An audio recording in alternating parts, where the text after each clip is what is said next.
My fiancé left me at the altar for my best friend, so I became the nightmare he calls family. I was 25 when I found out how deep betrayal could cut. It wasn't the kind of hurt that fades after a few weeks. It was slow and steady. It made every good memory taste bitter, turned every dream into something dark. It started with Josh, my fiancé and boyfriend of 5 years. He was the one who said forever first. He picked the rings, booked the hall, chose the song for our first dance. He was the one who said he couldn't wait to spend his life with me. I believed every word. Then there was Sarah, my best friend since kindergarten, my maid of honor. We grew up like sisters. We shared clothes, secrets, heartbreaks. She held my hand when my grandma died, promised me she'd always be there. On my wedding day, I stood at the altar smiling like an idiot, ready to say, I do. The church was packed. Everyone I knew was watching. Josh took my hand, looked into my eyes, and instead of vows, he said, I can't do this. Before I could even breathe, he turned around and kissed Sarah. Right there in front of everyone, he told me they'd been together for months. He said he was sorry, but he wasn't. I saw it in his eyes. Sarah just stood there, smiling softly, holding his hand. She didn't say a word. She didn't have to. People whispered and stared. Some laughed quietly. My mom covered her mouth in shock. I felt frozen, numb, empty. They walked out together while I stood there shaking in a white dress. The happiest day of my life turned into my worst nightmare. In the weeks that followed, I watched them live like nothing happened. Instagram posts, weekend trips, dinners at the places Josh and I used to love. They acted like I never existed. But something inside me had broken. Something that couldn't be fixed with apologies or explanations. I didn't want to cry or fight or scream. I wanted to make them hurt quietly, permanently. Josh's dad, Henry, was a rich, successful, and powerful lawyer. He was recently divorced, lonely, but kind. He'd called me after the wedding, apologizing for his son, asking if I was okay. I said I was fine, even though I wasn't. Henry told me I deserved better. That's when the plan clicked into place. I started visiting Henry, just talking at first. Coffee turned into dinners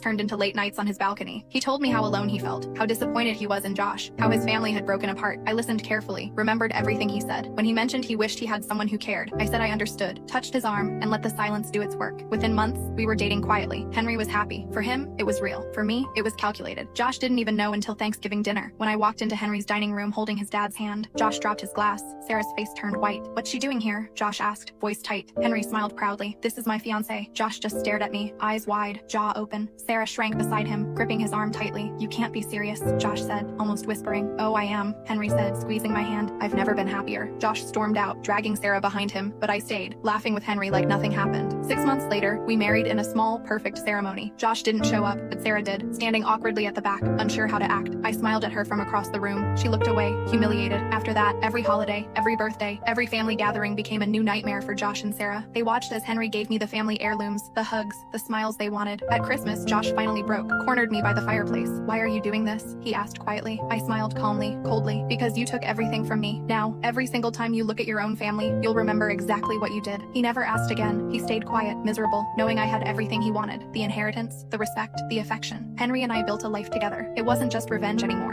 Henry loved me genuinely, and slowly, I loved him back. But for Josh and Sarah, I was a permanent reminder of their betrayal. Every time Josh calls me by name, I correct him gently. Call me mom.